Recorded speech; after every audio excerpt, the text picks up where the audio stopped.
Hi, everyone. My name is John. Thank you for tuning in to Freedom Devotionals and subscribing to the newsletters.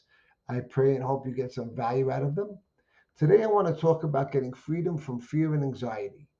Now, fear and anxiety is something that we all experience from time to time. Fear is a natural emotion, okay? But there are such things as healthy fears and unhealthy fears.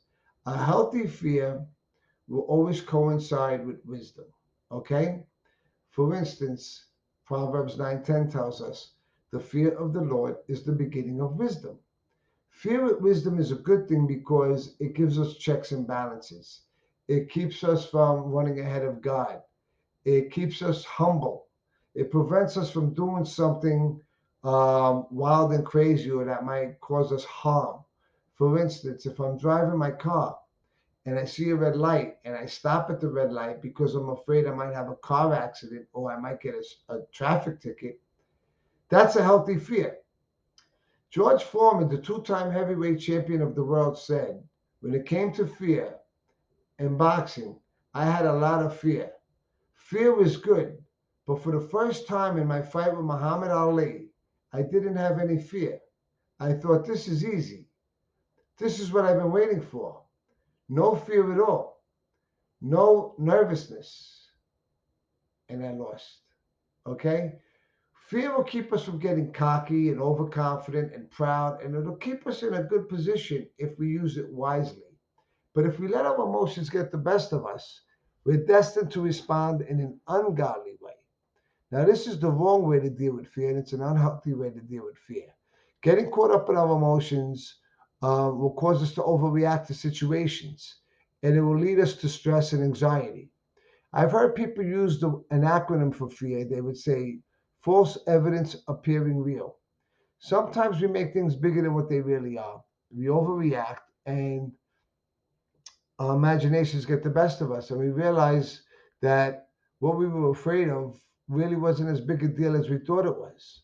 Now, when it comes to fear, we usually respond in one of three different ways. We go into a fight mode, which is we meet our fears head on. We go into a flight mode and we flee from the situation, or we go into a freeze mode and we just like a deer in the headlights. We just stand there and usually we end up getting victimized. Now there's wisdom to fight, there's wisdom to flee. It depends on the situation.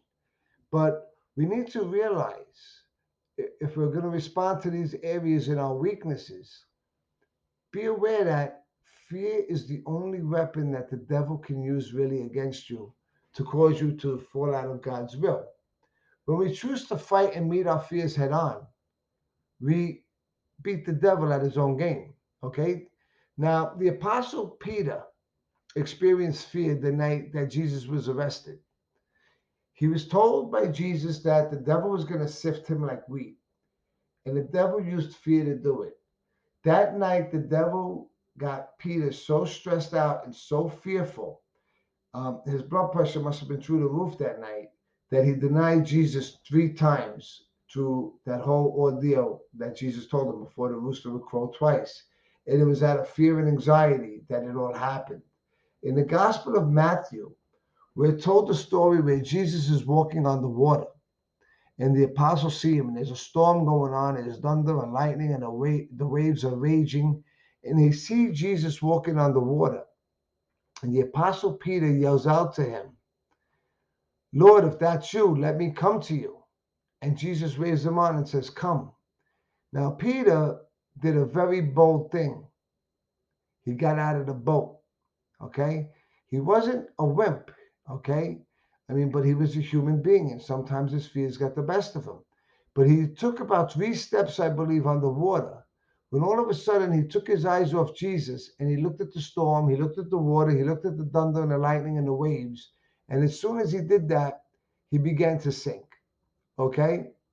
And when we take our eyes off Jesus and we start looking at our situation, looking at our storms, looking at our problems, our faith is going to follow. Okay, but let's see what Jesus did.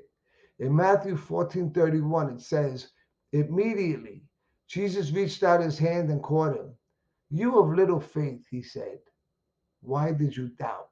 And that's what makes an unhealthy fear of sin, because indirectly we're doubting God when we have a fear like that, because we're saying that we have a situation that's too big for God to handle, and I have no recourse, I have no one to go to, I have no help, and that's what results in the fear.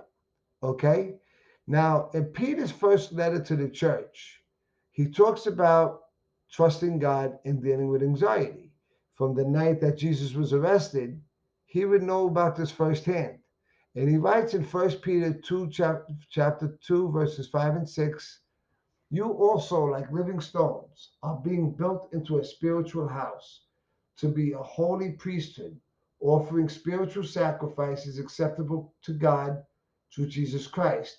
For in Scripture it says, see, I lay a stone in Zion, and whoever puts their trust in him, a precious stone cornerstone, and whoever puts their trust in him will never be put to shame. The Apostle Peter identifies Jesus as a precious cornerstone and quotes Isaiah 28:16. Those who put their trust in Jesus will never be put to shame. He goes on to say in 1 Peter chapter 5, verses 7 to 9, cast all your anxieties on him because he cares for you. Be alert and of sober mind, for your enemy, the devil, prowls around like a roaring lion looking for someone to devour. Resist him, standing firm in the faith, because you know that the family of believers throughout the world is undergoing the same kind of sufferings. Peter's now telling us to cast our anxiety on Jesus because he cares for us. Okay? We don't need to fear the devil. We don't need to fear the storms of life. We don't need to fear or have anxiety over anything that comes in our way, financial situations, whatever it may be that's getting the best of you. When you feel anxiety, the Apostle Peter tells us, cast this anxiety on Jesus because he cares for you. Give him your problems and let Jesus deal with them. Okay? Let him carry your yoke and let your burden be light.